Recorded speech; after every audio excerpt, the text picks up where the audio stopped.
Ladies and gentlemen, please rise. And now to honor America, please join in the singing of our national anthem. Representing the three-time Stanley Cup champion New Jersey Devils, Arlette.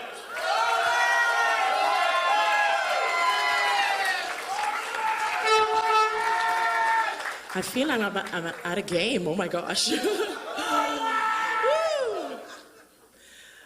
Oh, say, can you see by the dawn's early light what so proudly we hailed at the twilight's last gleaming, whose broad stripes and bright stars through the perilous fight o'er the ramparts we watched were so gallantly streaming, and the rocket's red glare, the bombs bursting in air, gave proof through the night that our flag was still there. Oh, say, does that star-spangled banner yet wave o'er the land of the free and the home of the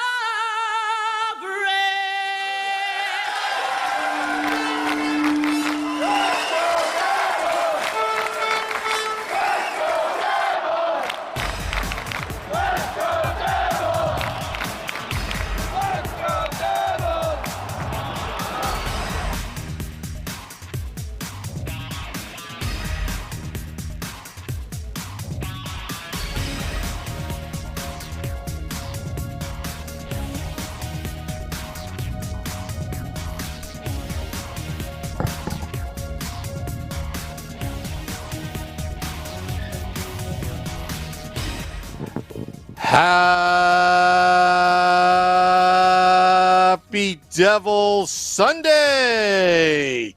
This is the Let's Go Devils podcast, season 3, episode 55, titled Picking Chico's Brain, because that's what we're going to do tonight. I'm your host, Sam Wu, here with Shorts Guy and Scotty, Beer Baron, out on assignment tonight. We have Chico Resch waiting in the wings via Zoom.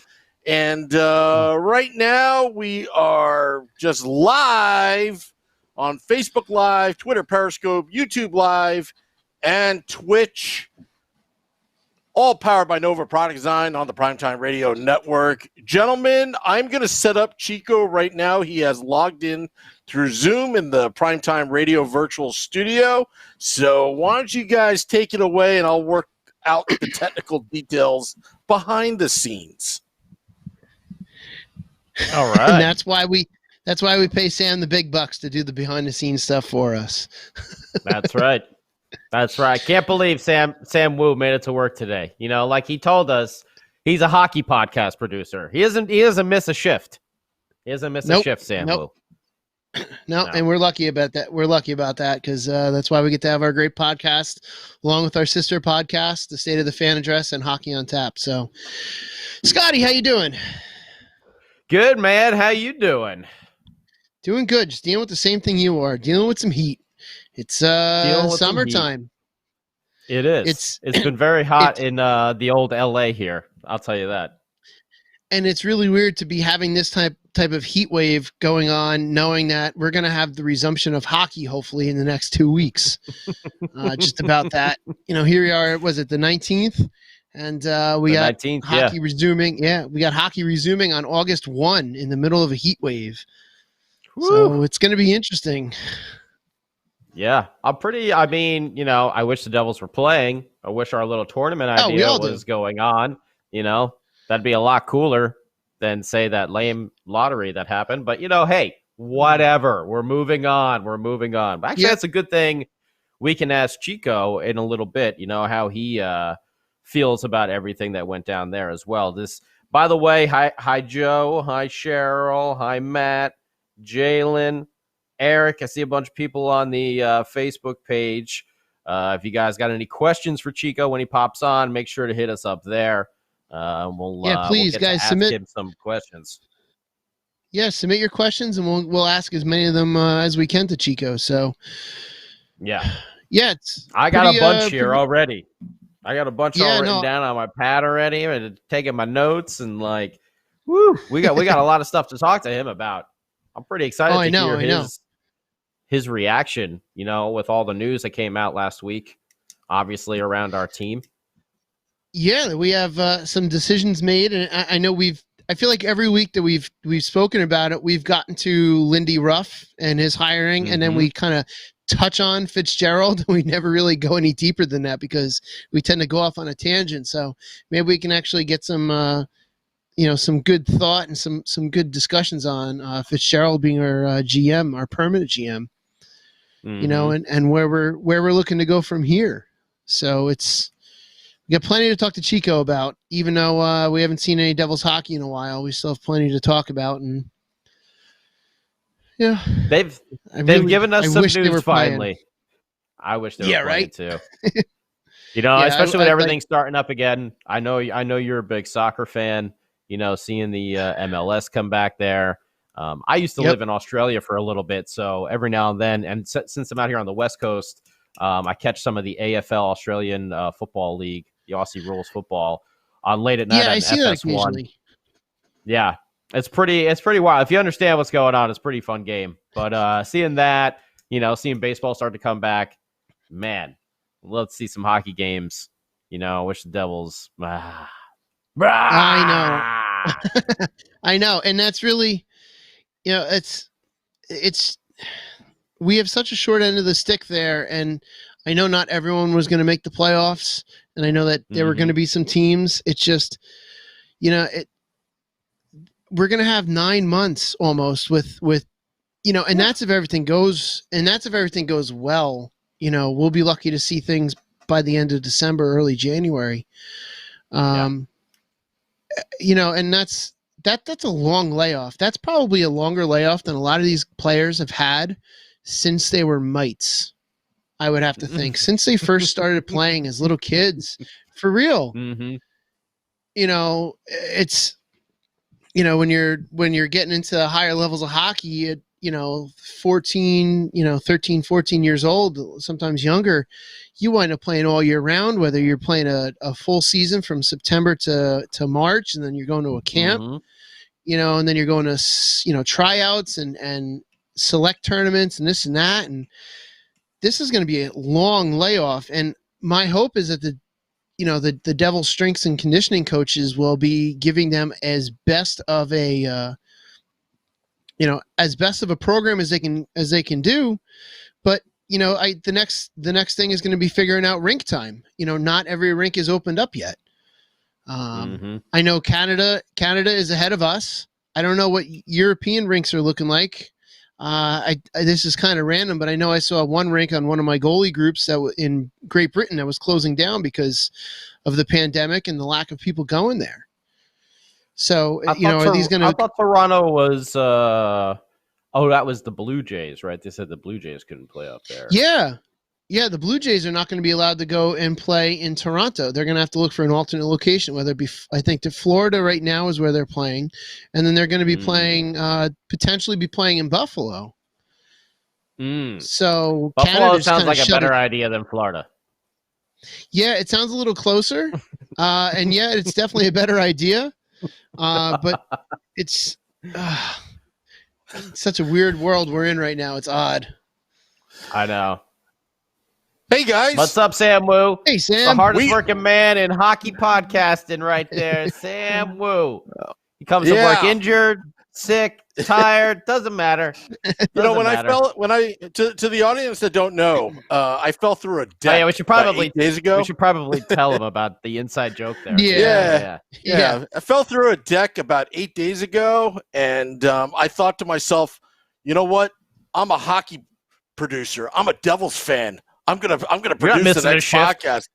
Yeah, I'm not missing it. Right? It's playoff season right now for podcasting.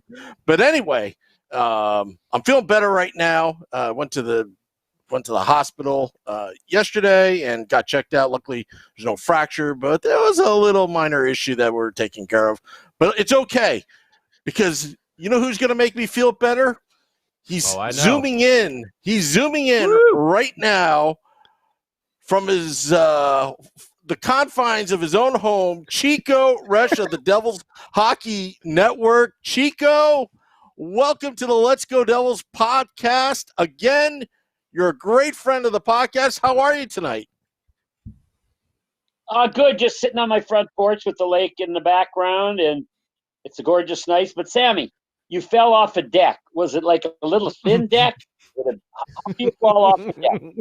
All right. This is exactly what happened. Okay. He fell through a deck, actually. Yeah. Fell through a deck. Fell through. Yeah. It was Tropical Storm Faye. It was raining, pouring, and I was fixing a little problem because there was a problem with the leader with the gutters, and then I heard that crackling sound of a tree falling, and I thought it was behind me, so I ran, and I looked behind and didn't see that there was this one piece of cedar on the deck that was a little bit weak, and my whole right leg fell right through it.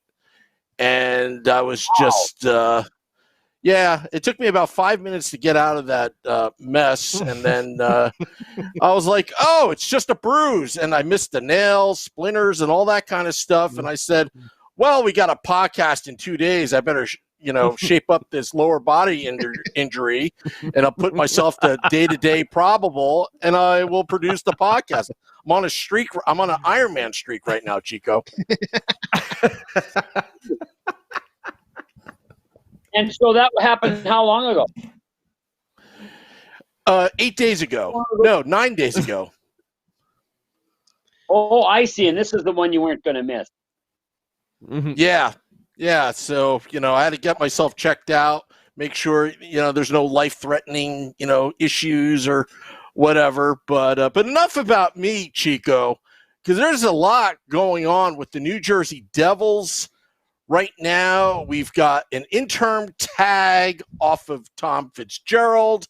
We have a new hire of Lindy Ruff. What do you think? What's your opinion on that right now? Well, certainly Tommy Fitzgerald deserved the appointment. He's done a wonderful job. He's got a great staff in place, the same staff that Ray Shero put together, years ago. They're very cohesive. I'm in on some of the meetings and just some of the draft stuff they're doing and just their thought process. Really, they have not missed a step. And Fitzy's been doing so much. And really, it wasn't like they told him 2 months ago, Fitzy, we're not going to announce it, but you got the job.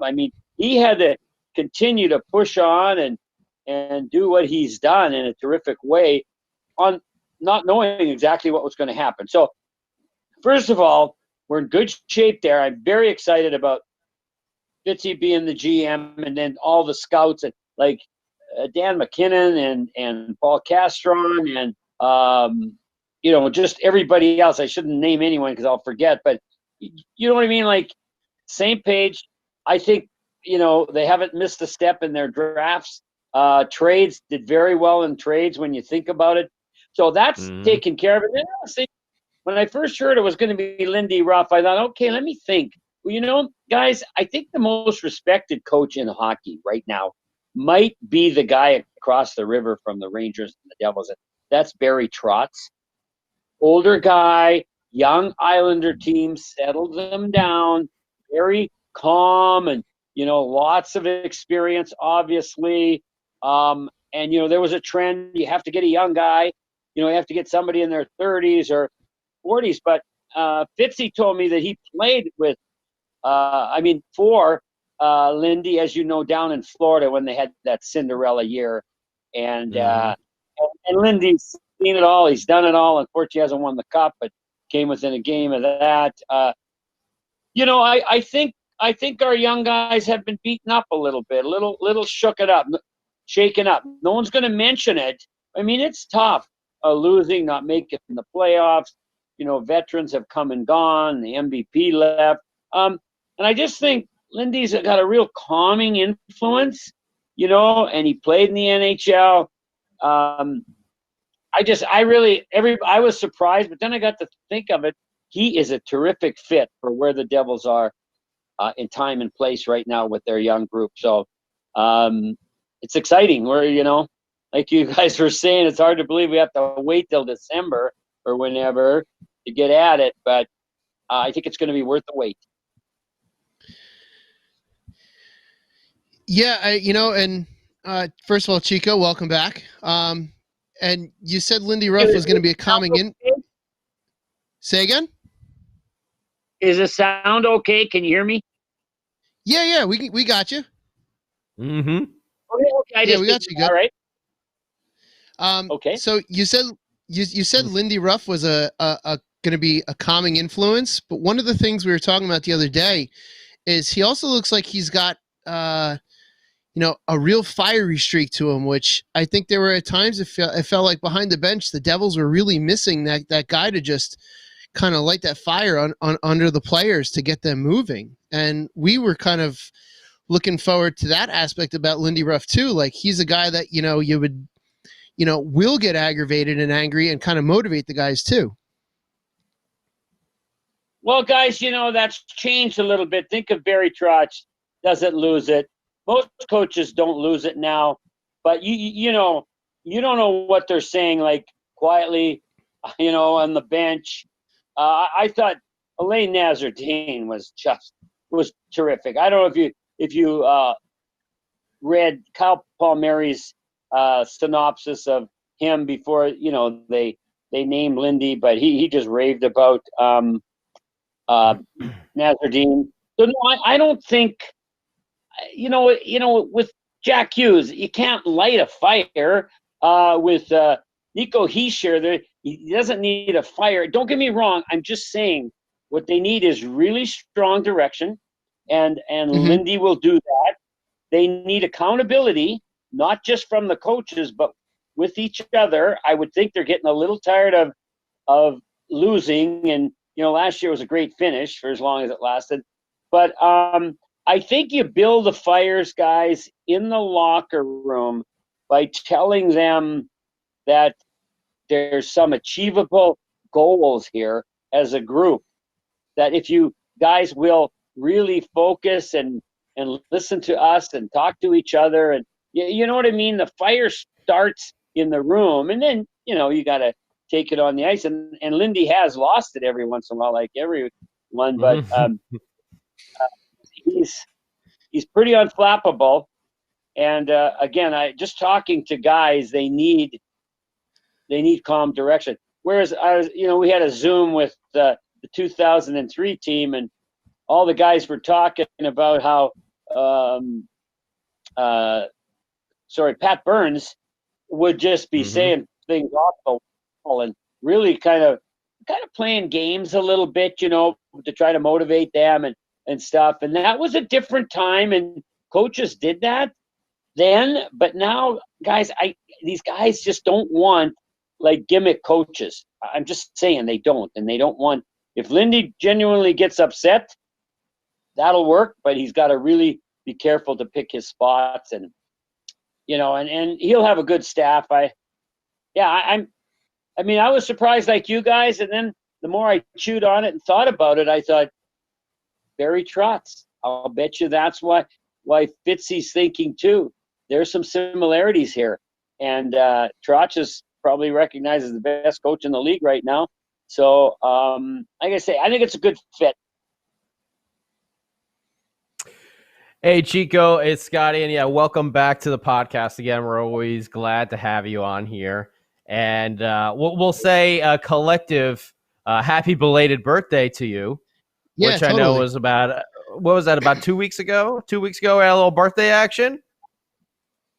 Yep. What did we have for dinner?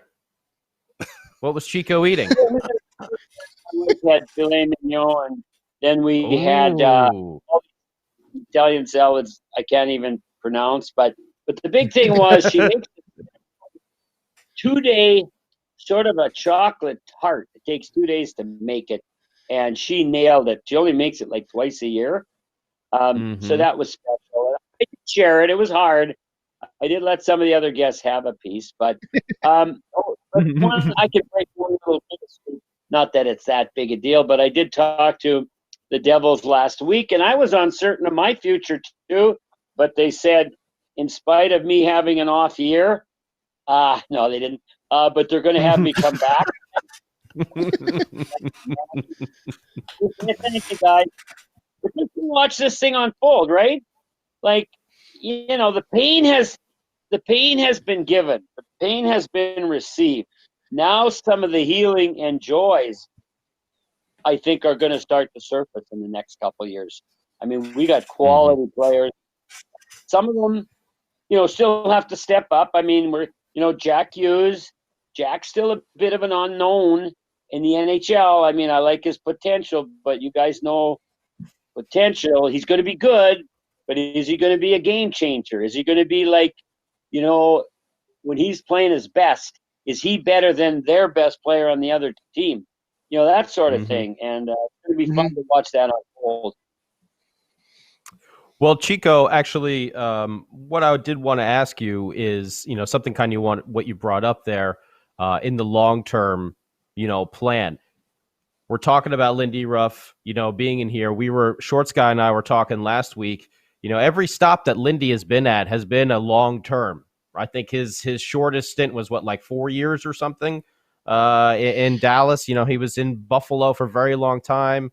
He moved from Florida straight to Buffalo. Do you see Lindy, being that long-term solution for this team at coach, a la how we kind of used to think like Pat Burns was? Do you see that in the future? I see Lindy in the growth period having, I hate to say it, but probably one shot at winning the cup. Because that's going to take us a few years. We got to get back to the playoffs. But, I mean, let's be honest, us legitimately talking about the Devils winning the cup are still probably 3 or 4 years away. I mean, I got to tell you, Ty Smith, I know some scouts, and 2 scouts just told me Ty Smith was like a different player in Spokane the second half of the year. That made me more excited than anything. I said, really? Because he had such a bad training camp last summer. They had the summer program. But he had a new coach this year. And, he's not the greatest skater. But they said that he really got to understand the game, when to give the puck and then follow it up and jump in holes rather than trying to carry it, turning it over and getting caught. And he was a plus 49 his last 43 games. So, wow. I mean, that's another thing. Wow. But I'm still looking, guys. I don't know about you, but what do you think? I mean, can we really dream about a cup before maybe 4 years? I think that's no cup before then. No. I mean, we can dream about, but I think we can dream, but I think realistically, we're definitely, at least 4 years out. As much as Devils fans don't want to hear that, first step, is definitely making the playoffs, and then going from there. And these guys just need to start getting that playoff experience, and they just got to start getting there. And I'm hoping Lindy Ruff is the guy that's going to bring us, at least to the playoffs. And like you said, he's, the guy's been a game away from winning the cup, and I would love to see him win the cup, and I would love to be the franchise that gives him that one thing he doesn't have yet. But it's 4 years is probably the most realistic thing right now. I would love it to be sooner. But we'll see when free agency opens, and if Fitzgerald, starts to address that issue that I think we can all agree on is, filling some holes in defense. And I think hearing all that stuff, that positive stuff about Ty Smith is fantastic, because there were a lot of Devils fans that were just shocked that he wasn't, kept up here for this coming season. But, it's great to hear that he responded and he did well. And he seemed to make the most of his time while being there in Spokane. Well, players, people generally learn and adjust and hopefully take a step through disappointments and whatever. But talking to the scouts and people that saw him in the training camp last year were very concerned. But remember, he's not like a Scotty Niedermayer type of a skater where he can lock the puck up, blow through people. If he turns it over, he can get back. But you know how it is with 18-year-olds. They're not stupid. How do I get drafted the highest position possible? How do I make the most money? It's being offense. So, and they're coming out of minor hockey where they could do that regardless of they weren't the greatest skater. But it seemed to me that Ty, from the people that I know, which are hockey people, said he just was so much smarter about when he used that offense, and he wasn't making the mistakes defensively that he did the year before. And as you guys know, in the NHL, there's only a few defensemen that can dominate game after game. You got to be able to play defense. It's just a must. And so if he's learned to do that and he can throw in some power play points and some 5-on-5 the right way points, then we got a dandy there. We don't have maybe the number one, go-to like big-time D yet, but I don't know if Sanderson would be available for Devils in the draft. It'd be nice. I've heard really terrific things about Jack, but I mean that would be for me, and you guys know that.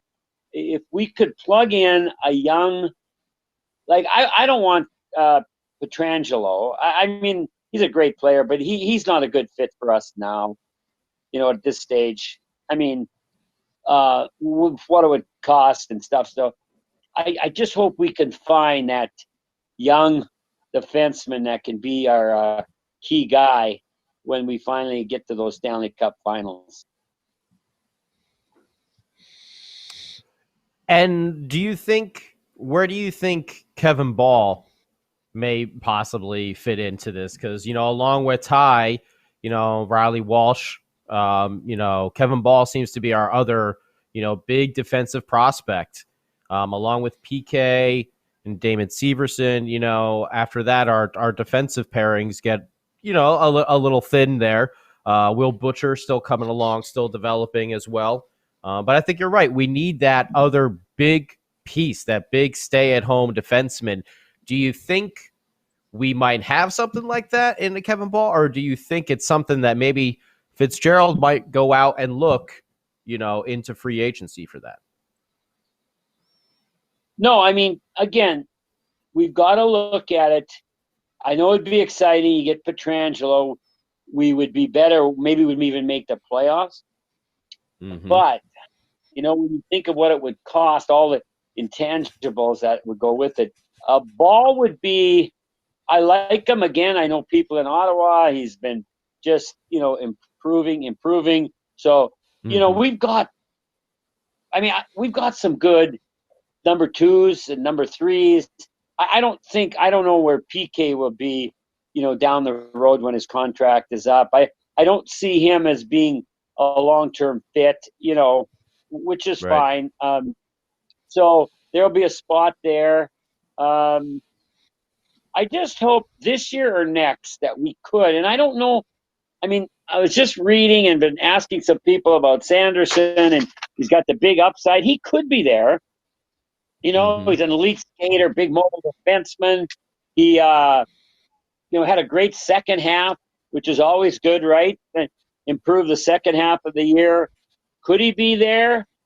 I don't know. Some scouts had him up in the top 2 or 3 overall. I don't think he's quite in that category, and if he's not available, then for me, I would look for a big time winger. Jack Quinn out of Ottawa, again, 52 goals, 62 games. And they just say he is a legitimate sniper. I would like to see us plug in someone who can really grow with Jack and Nico. You could get a veteran now to help them for now, but boy, you'd like someone young and he gets the chemistry going with one, or they get two wingers. Maybe, Nolan might be that guy out of Kelowna. They say he's terrific. So, Foot, excuse me, his dad was Nolan Foot, but Foot out of Kelowna. So, scouts are going to have a big decision to make, and I don't know. It'll be interesting. But the good news is, guys and girls, everyone listening, we're going to get a good player again this draft, and that's right. all. Yep. Right. And that seems to be the advantage to this draft, is it seems to be quite deep, and having the number 7 pick, although it would have been nice to get a little bit higher or lower, whatever you want to say. Having 7's really not bad, and I think there's going to be such a 6. They're just what 6 what? We're pick number 6. No, we're 7. I thought Buffalo 7, right? No, we're 7. Buffalo got 8. Oh, okay. Anyway, there just seems to be such a glut of good talent in this draft, and I think as long as they've kept most of that staff together, the Devils have shown over the years that they're, at least in the last 5 years, that they're pretty good at finding some good talent in the draft. And I just really hope that they've kept that scouting staff mostly together. But then I'm also wondering, like, what's going to happen if, with these players having this long layoff, like in juniors and things of that nature, and all that's going to start coming into this to the fold as well when we finally do get to that draft. And I think it's November 2nd. Mm-hmm. Oh, it's going to be a lot of uncertainty coming up. Yeah, and that's just a kind of a concern for me. It's just all those uncertainties. But everyone's got the same uncertainty, and I'm curious if maybe players will enter the draft that weren't thinking of getting into the draft, or if they have that ability because they're going to potentially lose a season of juniors and maybe try to get drafted earlier. I mean, I'm not quite sure. I mean, that possibility is there too, I would think. Well, that's a good point. Like, how they're always projecting Lafreniere. You heard about him the year before his draft. I don't know if there's a phenom coming up next year's draft, but you're right. Somebody like that could try to maybe opt in if they would allow it. But, it's also uncertain. We all know about the Vancouver situation and where the Devils really get the first round pick from Tampa or not. And I mean, I feel bad for the league. Like, don't you guys agree? The draft couldn't have gone worse. That was no one. The best player in the world at 18 is not going to get picked. It just left everything hanging, and it's kind of, I don't know if it's fair or not, but to think that a pretty good team could get first overall just doesn't seem fair. But I mean, what is fair in this environment right now, right, guys? Yeah.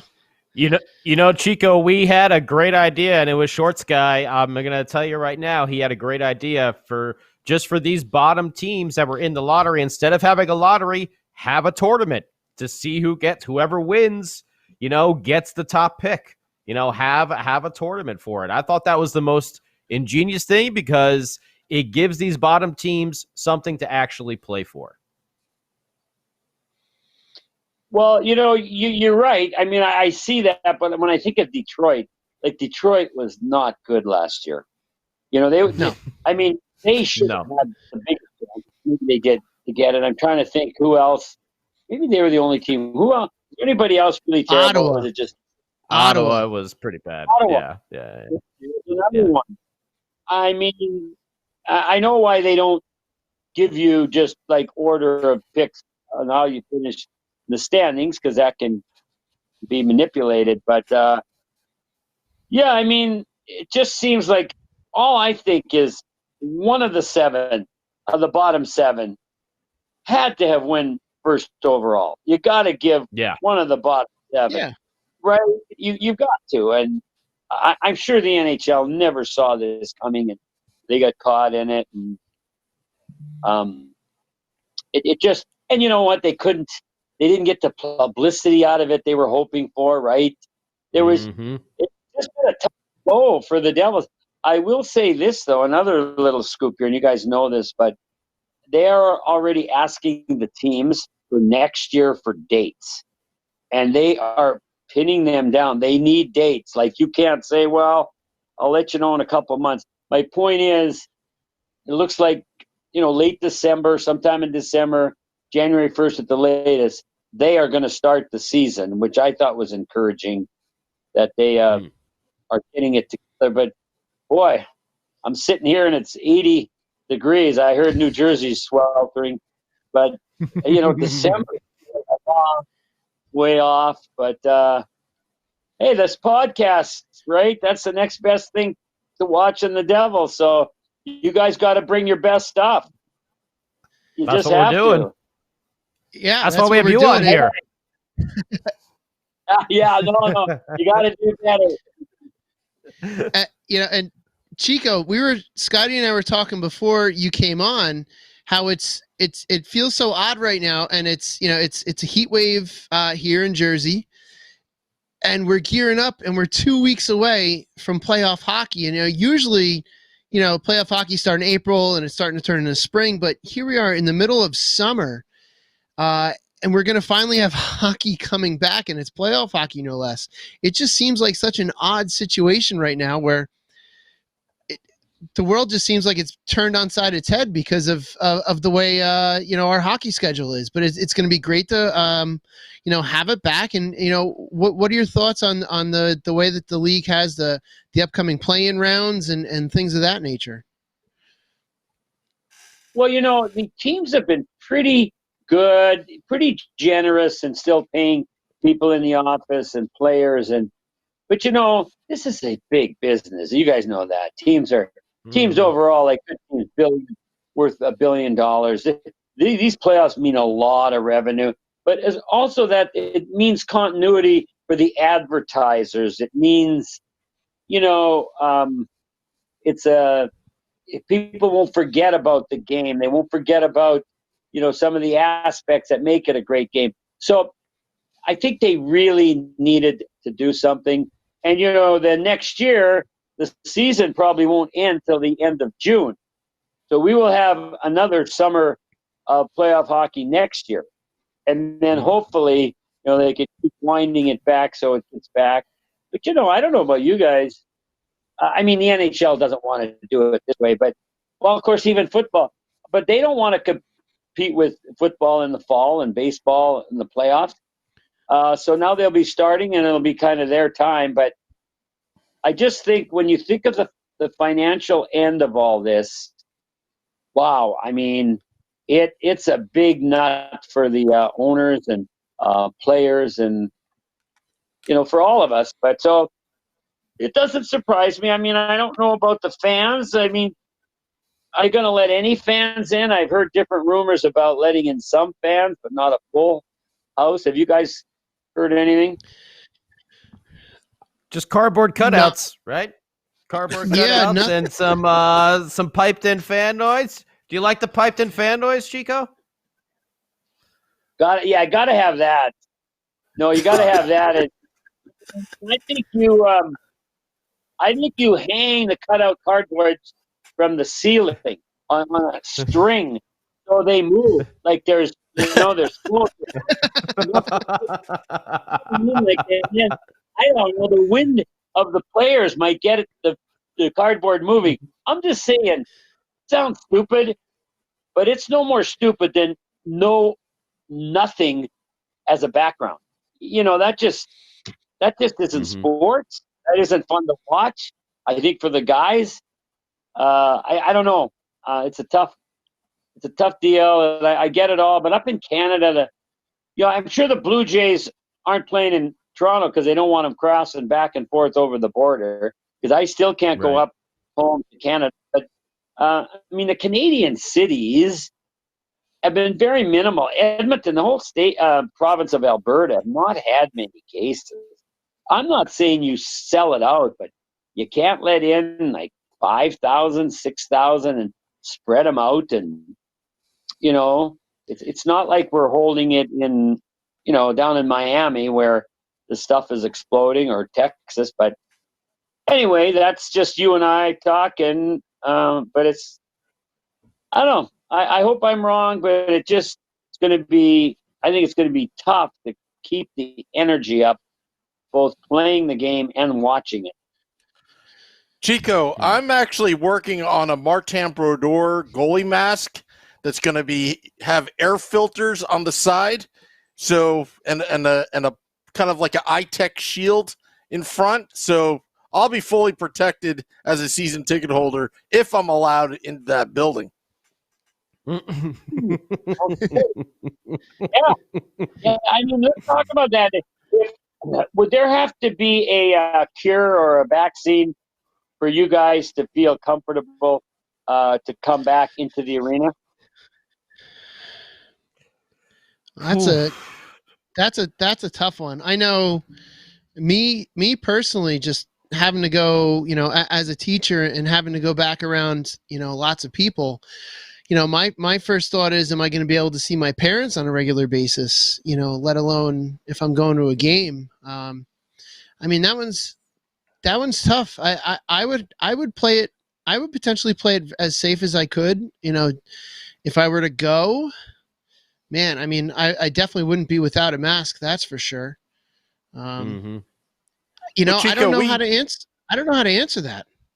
Chico, we actually talked about this right before the podcast. Shorts Guy and I about we do these live podcasts from PJ Ryan's across the street, and I said to you, Shorts Guy, I'm not putting anybody at risk just to do these live podcasts till there's a 90% vaccination, you know, or something from the CDC that shows, because, you know, I'm afraid of everyone's health. I'm afraid of the liability it may cause. You know, there's a lot of things that go in your head, but that's why we have technology. That's why we have Matt and Chico, if we want to listen to the Devil's Hockey Network while we're working in the yard or something like that and not falling through decks. Or we've got Steve Cangelosi and Dano watching them on MSG networks. So, you know, it's not falling through decks. But we could be innovative and do something fun. Like I would tell Hugh Weber, or now it's Jake Reynolds, put a laptop on my seat in section 208, row 9, seat 1, and zoom me in, and I will create some, you know, real fan noise through that laptop. You know, I'd even actually pay for that, like what the Mets are doing. $86 to get a cardboard cutout, you know, to get that in the seats. You know, I thought that was creative, innovative. You know, but that's a start. I mean, something cool can come out of it, I think. Yeah. I think for me, I would definitely push next season. Sorry, go ahead. No, go ahead, Chico. No, I was saying I think that's why they're pushing it back. I thought, do you really need to wait all the way to December? Like, couldn't we start maybe in November? But as I'm reading between the lines on a lot of this, I see where, you know, of course, the drug companies are so anxious to be the first to have a vaccine. You can imagine how big a payday that will be. A lot of companies are really working at it, but I hear a lot that they don't think anything will be ready, like, you know, till the first of the year. I'm hearing a lot of that. So maybe that's what the league waits for. I know I talked to some people who are fans, other fans, and they said, I just can't come back until I know there's a vaccine. And so they're pretty diehard fans like you guys, and they just, as you said, I think it was you, Scotty, they're not coming, you're not coming back. Sure. And I don't blame anybody. Yeah, I think it would be tough at first. Like, I think one of the factors with hockey is that it's indoors. played in the arena as opposed to like baseball or football or soccer. But for me, I think it would definitely depend on like, where you are in the country, because obviously certain spots are hot spots and certain spots aren't. They're a little bit calmer. But I would definitely think like, with a mask and like socially, like distance seats where they have little groups and then they have like a section around them that's no seats can be sold, and that sort of thing. I think it could work out, but we definitely need to take some time on it. Yeah. Well, I know I've been having some back and forth conversations with a ticket rep for the Devils, and apparently the only, as of right now, the only way to get tickets for next season to go to a game is to have some kind of a ticket plan. Like apparently they're going to have a limited amount of tickets available, so you can't just kind of walk up to the door and purchase a ticket. So I don't know if that's going to stay. That makes sense. I don't know. Yeah, it sounds like they're going to try to limit, and just kind of go with what the league says. And unfortunately, I think the league may have to do a league-wide mandate on numbers, as much as, it may be different from place to place. And, we're going to have to worry about, too, with our league as far as, traveling north for the teams traveling north to play in any of the Canadian cities. So there's just so much. Right?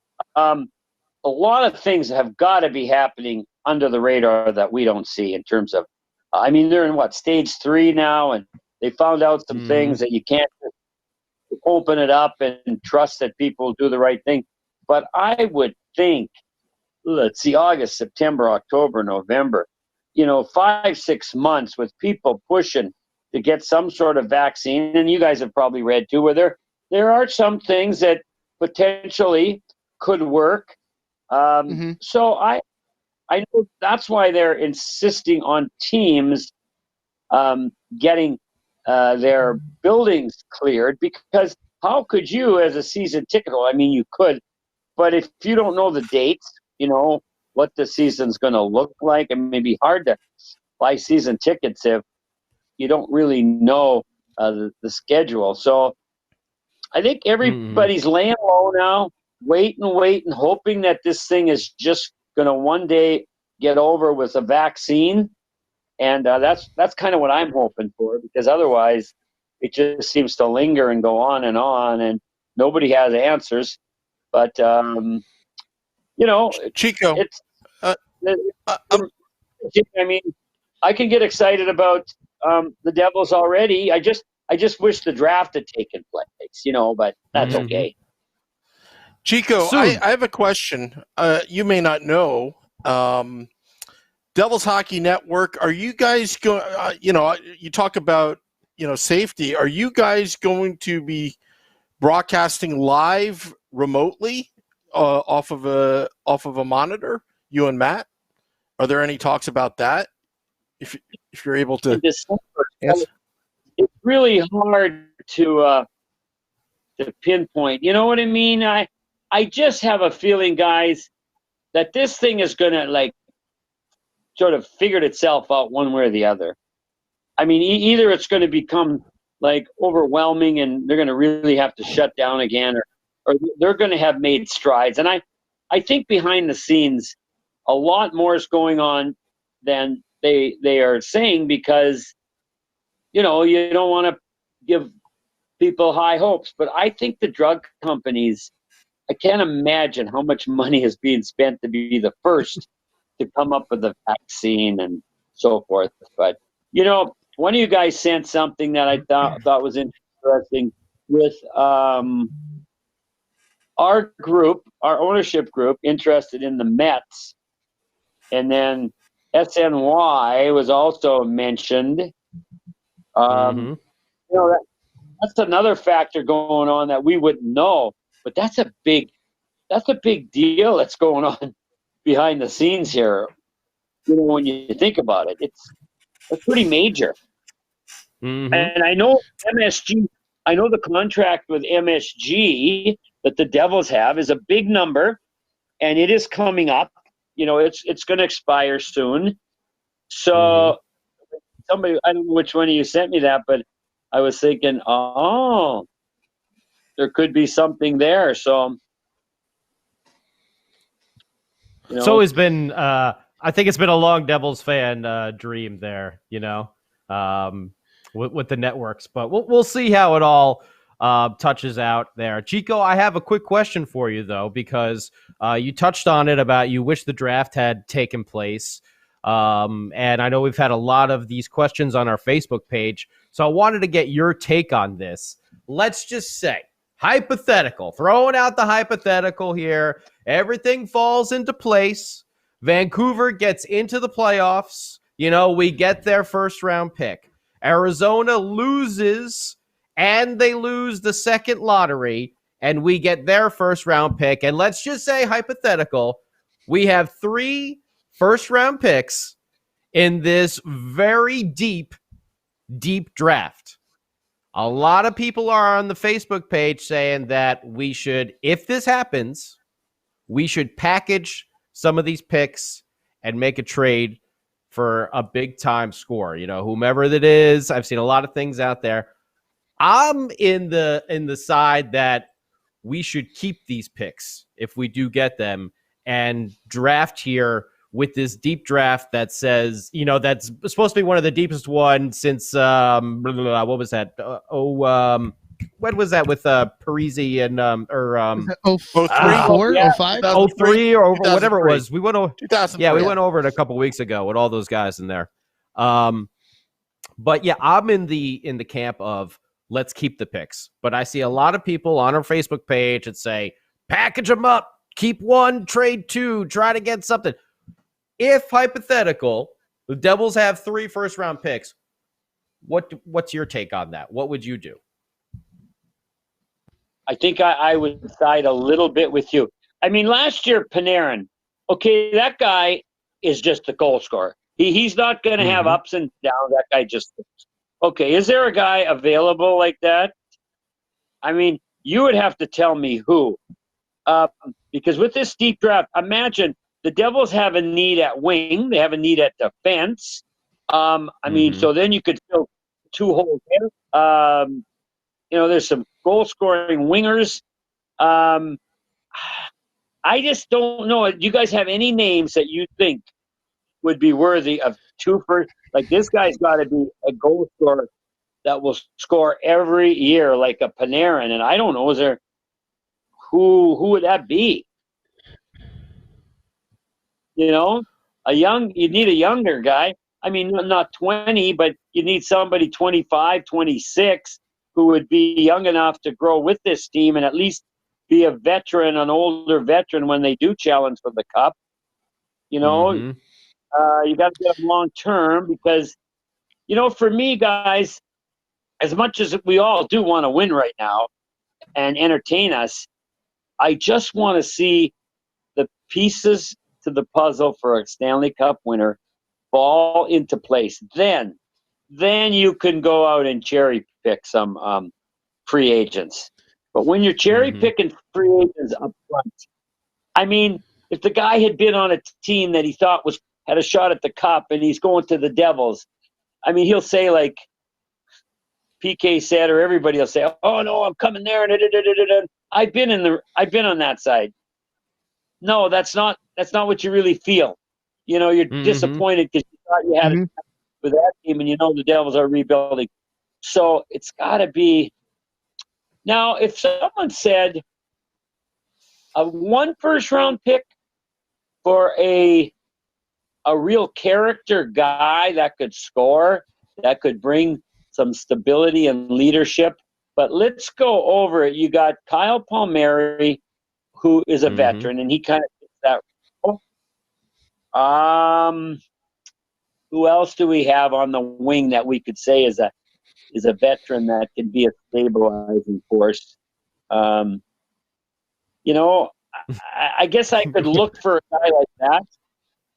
I mean, even if we would say, like, who could that be? Trying to think of somebody. I just don't see any teams having a surplus of those guys.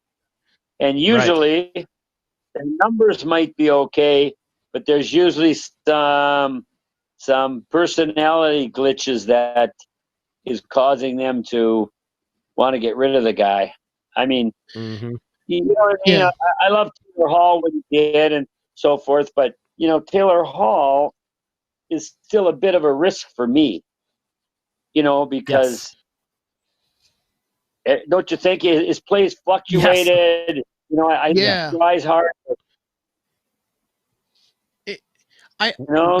We've talked about it endlessly on this podcast. How kind of after the trade, I think it was a big weight lifted off the team's shoulders, and you started to see a lot of different play from that team. You started to see Nico develop, step up, start taking that leadership role a lot more. So I don't know. I'm in the camp of keep the picks. I'm in the camp of keep the picks. That's what I say. But that's just me. That's just me. No, I'm Scotty. Maybe one guy. Gonna say, they saw someone on our roster, a middle-aged guy that they really wanted, and but I certainly wouldn't trade two of the three. Yeah. No, Scotty, I completely agree with you. It would have to be, and Chico, like you were talking about, it would have to be the perfect storm of a team willing to offload a really good player that doesn't have a character issue. That is, if this player is so good, why would a team want to let him go? And then it just would have to be such a perfect storm of situations. I don't think that situation is out there. And I really think that it's just, moving one, okay. But, there's so much there that's a possibility in this draft. I don't know if we're going to get the return that we all want for this. It would just be a matter of it just seems to be the smarter move. But you know what? I think the only way that we can get one of those players that's got, checks all the boxes, a good character player, can really produce, is young, can gel with this team and be around for a while. The only situation would be a team that is in cap trouble, where we can move a draft pick and then take a cap hit. That's the only place that we're going to get it. And, that's really it. That's really the only situation. No, you're right. Would you take? I'm trying to think. Maybe Florida might, if they go out easily this playoffs, they might be willing to trade maybe Huberdeau or maybe one of their older, pretty solid players. I'm thinking in Dallas, you got Radulov, or I don't think they'd trade Jamie Benn, but Tarasenko. I don't know. Like, I'm with you. Unless there's our scouts know some guy that really keep the picks. Yeah, I gotta trust our scouts. Yeah, keep the picks. I say keep the picks because you have an opportunity in a deep draft to potentially get a right winger, a defenseman, and maybe a goalie. Yeah. And I'm not saying that Mac Black, there's nothing wrong with Mac Black. Trust me. But could you imagine if Lou Lamoriello back in the early 90s said, we're going with Sean Burke and did not draft Martin Brodeur? You can never have enough good goalies. And we had actually Eddie Lack on the Wednesday podcast, Chico, last week. He raved about Mac Black, Mackenzie Blackwood. He raved about him. He saw something in him at his time in New Jersey. So, but to get a right winger and knowing that you have two centermen, generational centermen, like down the middle, Hughes and Nico Hischier, assuming that Hughes and Hischier live up to the potential, and get that defenseman with Ty Smith and Kevin Ball, other prospects, I say Nolan Foote, load them up if you're able to. There's no need to go in free agency, and also with the salary cap possibly being issue, that take advantage of what Ray Shero and now Tom Fitzgerald have. now they have leverage for these teams that may not be able to spend to the top, and you can actually rip them off in a trade. That's what I say. Yeah. Yeah. Like Askarov, Yaroslav, the Russian goalie, okay? I wouldn't take him 7 because there's just some skaters there that we need. But say if we did have a second pick more at 15, but I think he'll be gone. But again, other than him, there's nobody that you want to really waste a first round on. But when I think of us making the playoffs next year, okay, like there's still going to be a long shot. I mean, if PK Subban could bounce back from what was really a terrible year, I just can't say anything else about it. I like PK, but he did not have a good year. And Wayne Simmons tried. Wayne Simmons tried. Just couldn't get the puck in the net, enough times. Just trying to think, did we sign another free agent last summer? So free agents, have they really worked for us? They really haven't. I love the hunger of young guys. I think of that first cup we win. Think of all those guys growing up being a New Jersey Devil. Like there's something where your roots get into your franchise. And I mean, you've gone through things with each other. Like, your teammate inside out, just little things are the right buttons to push. And, you sit around and talk about what could be if we win or we don't win. This quick fix in the NHL, I don't think it's working as well as people say. Washington won. They didn't sign a big-time free agent at the trading deadline.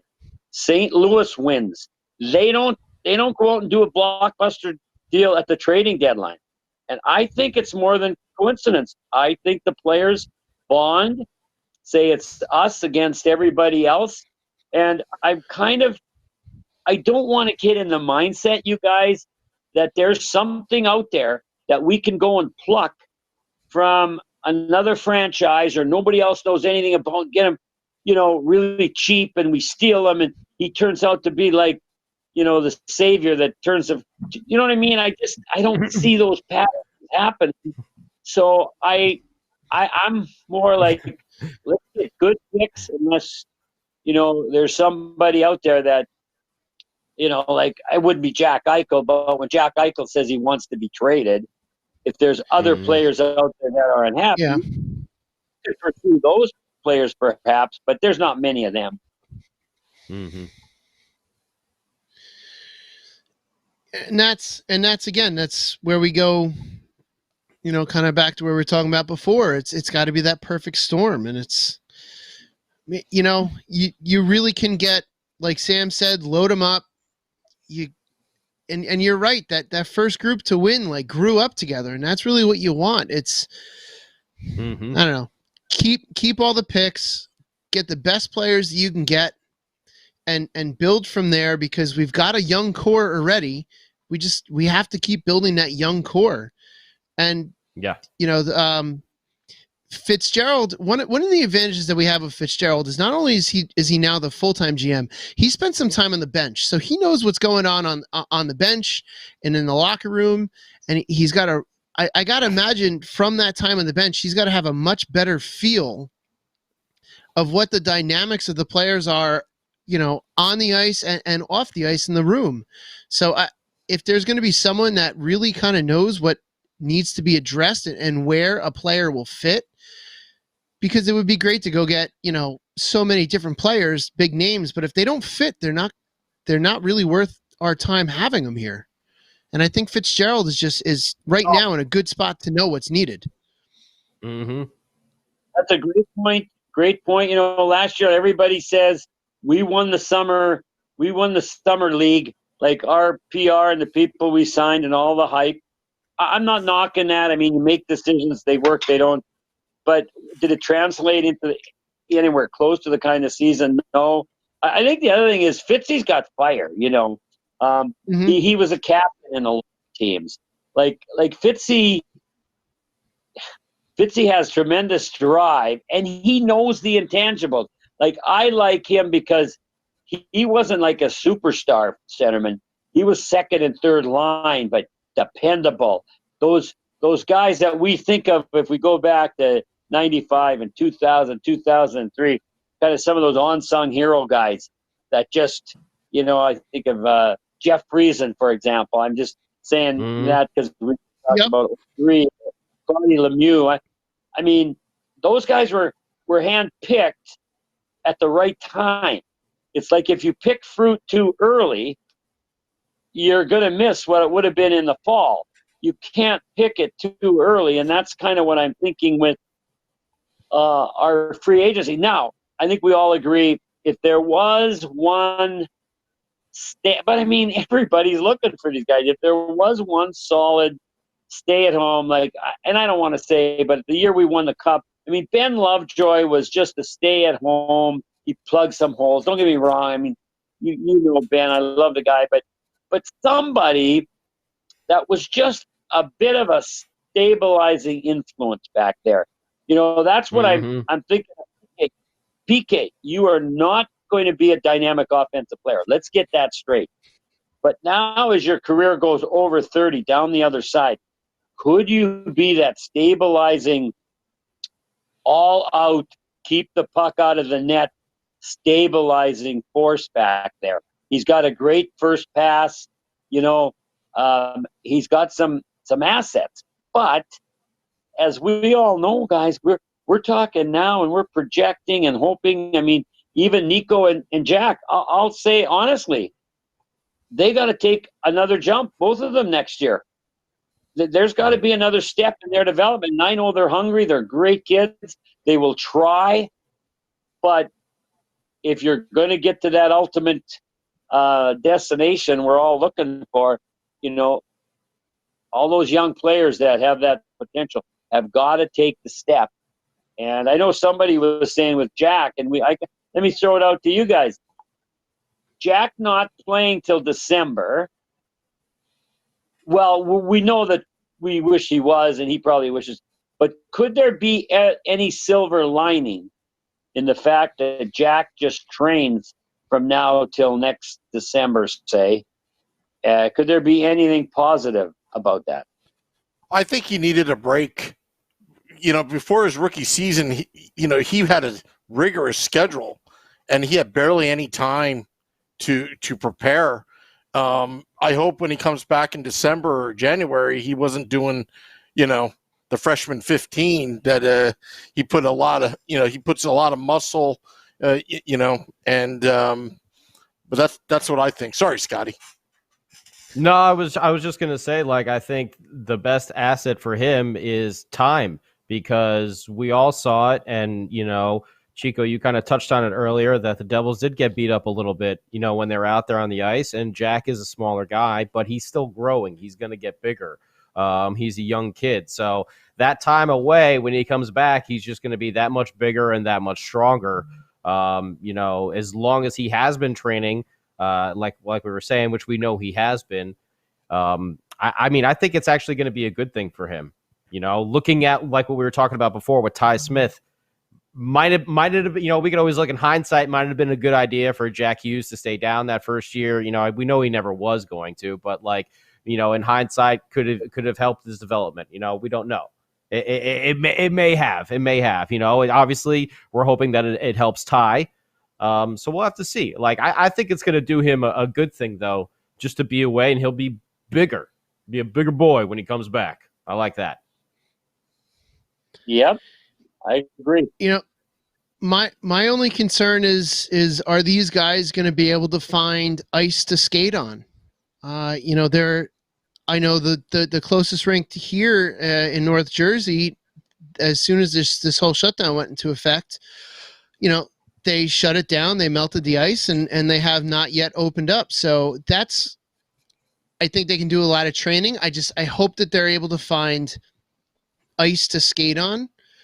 And I think if they're able to do that, then yeah, they'll be able to train, and they're just going to have to stick to the programs that the Devils strength and conditioning coaches give them.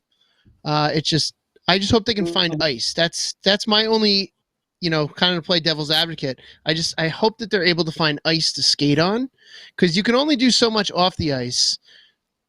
Before you need to be on the ice. Like, you just need to do training on the ice. You need to do edge work. You need to do, for goalies, you got to do all those drills to cut down, work on your angles. Like, nothing can substitute ice. And I hope that they're able to do that, or the league or the team is able to work with them wherever they are locally to get them on the ice. That's just my only concern. I think that the time off is going to be good, but I here in Minnesota. Here's the deal. Why ice rinks maybe don't open?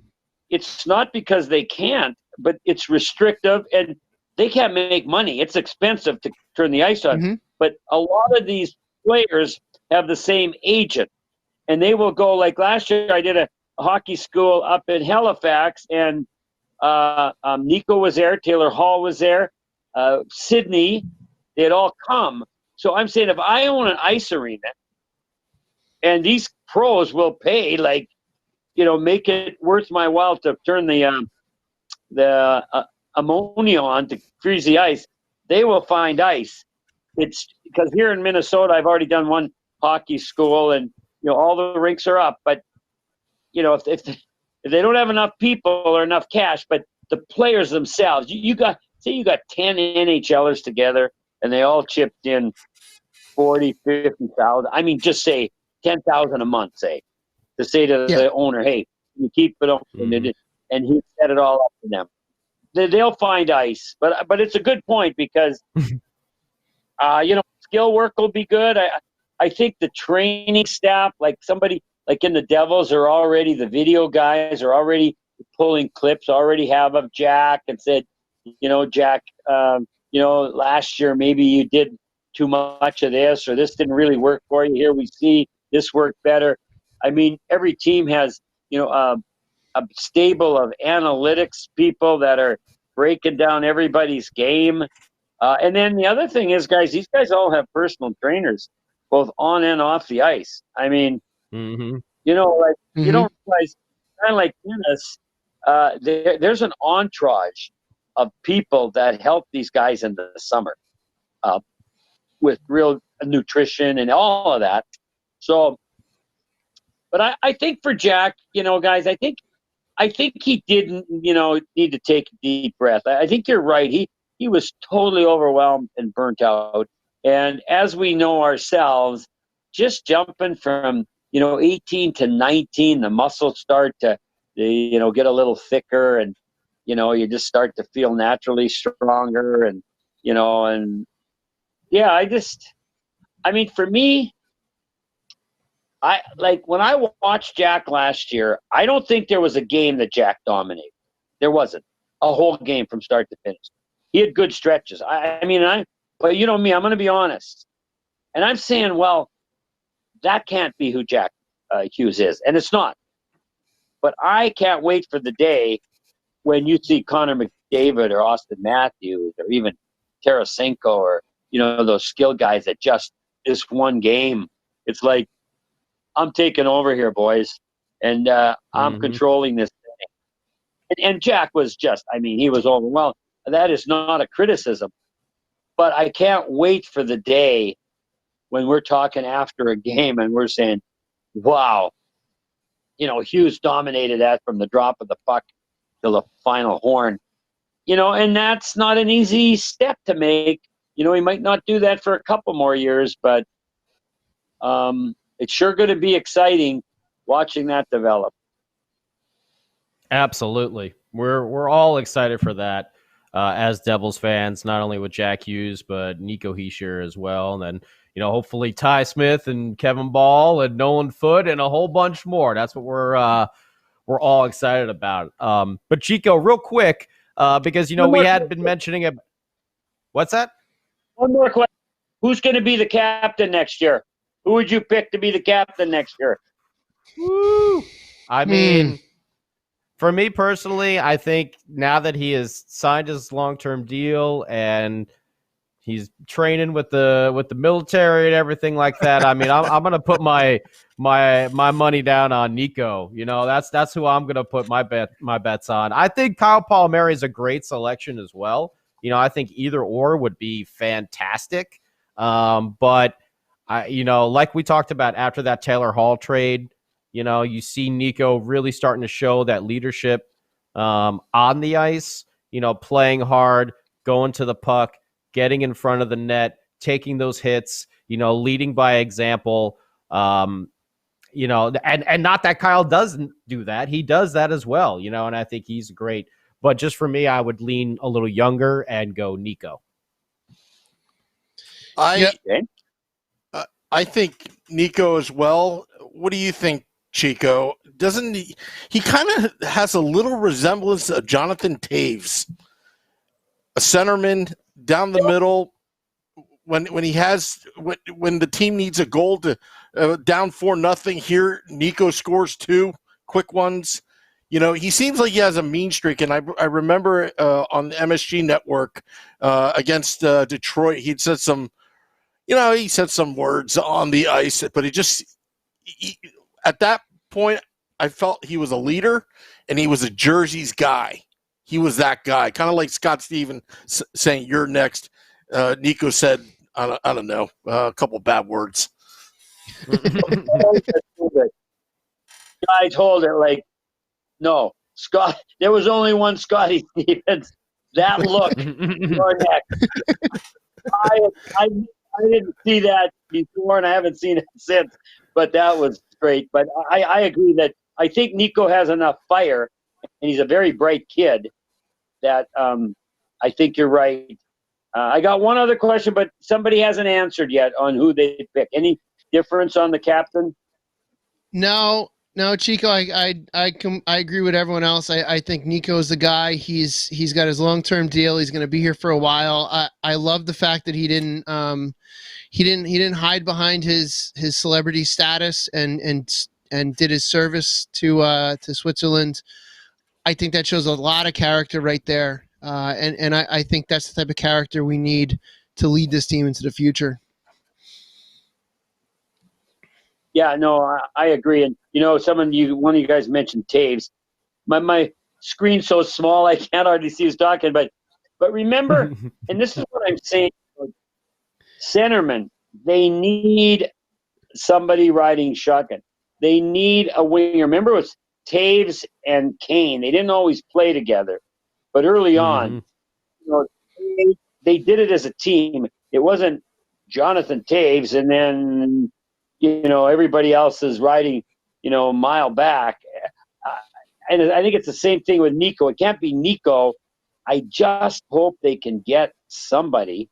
And maybe, you know, maybe it would be Nico and Kyle. You know, Lindy says, and he would, and say, Kyle, really, I need you to really nurture and mentor him. But you guys, I want you to think of it as a package of the two of you.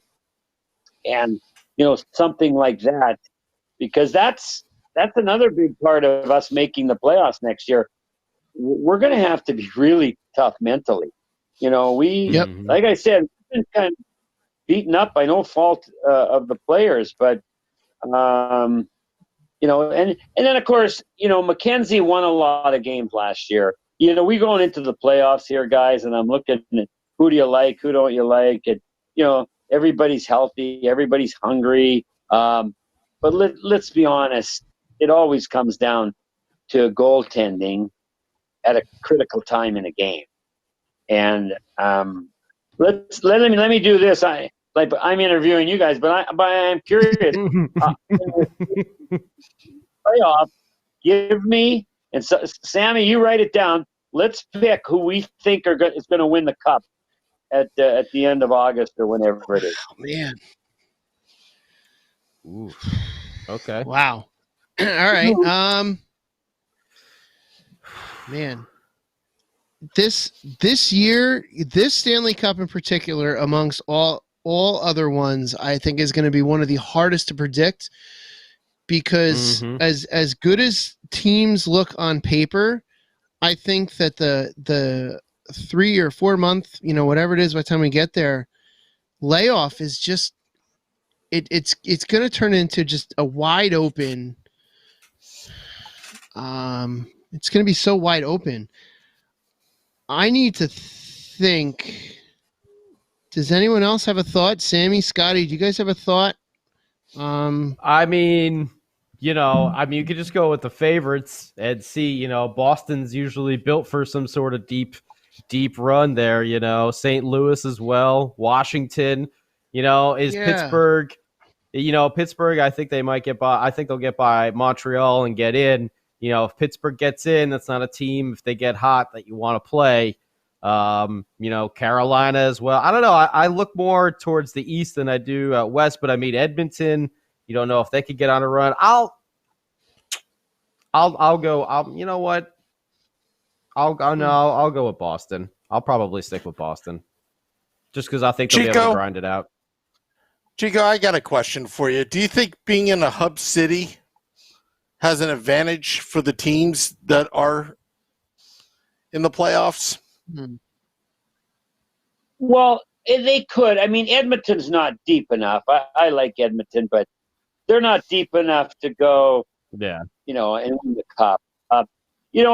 What's interesting, though, is Toronto, although, like I say, unless they are hanging, I don't know, something in the arena to give them a home ice advantage. I mean, I think it really helps Toronto. I think Toronto has struggled again this year. That psychologically, I didn't think they'd made a jump over some of the hurdles from the years past. But now they're in their hub city, and I don't know. Guys, go ahead. No, I was going to say, you're bringing up Toronto, and I'm looking at them on my bracket here, just trying to come up with who I think. I honestly think that potentially not having a crowd could be to Toronto's benefit, to the fact that if Toronto starts to really not do well, that crowd can turn. They'll turn. They could potentially, and it would be just like my beloved Liverpool over in the EPL. They win it for the first time in 30 years. This is Liverpool. They win the league for the first time in 30 years, and no one is there to celebrate with them. This could potentially be a similar situation with Toronto, where they win it for the first time in what feels like forever, and nobody's there to see it in person. You know what? And because of that, I'll say Toronto. They may have such an advantage of not having a home crowd. That could potentially be their ace in the hole, is not having that crowd, which can turn on them if they're not doing well, or what the crowd thinks they should do. Let me ask you this: are you paying them a compliment, or are you telling us, "I'll squad the R"? You could be right. That's not a ringing endorsement. No, I don't know if it's a compliment or not. I'm going to venture a guess that no, I'm not giving them a compliment, but I just think that they are in such a situation where, with their fans, where if Toronto is not playing well, the fans can turn really quickly, and that can really hurt them. Well, I really think an empty arena can help them. Short Scott, I've got some historical analytics to actually prove your point. The Spanish flu was in 1917. The 1918 Stanley Cup champion was Toronto, beating the Vancouver Millionaires in the 1918 Stanley Cup finals. So maybe history will repeat itself 102 years later. Yeah, and then they went on to get that. Well, no, because that was the year with the series between Seattle and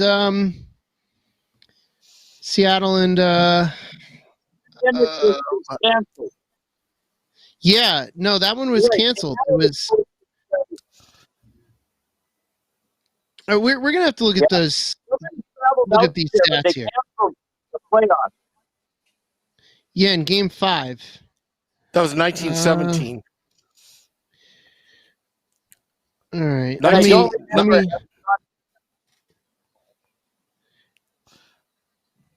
I'm doing some stats here, Sam.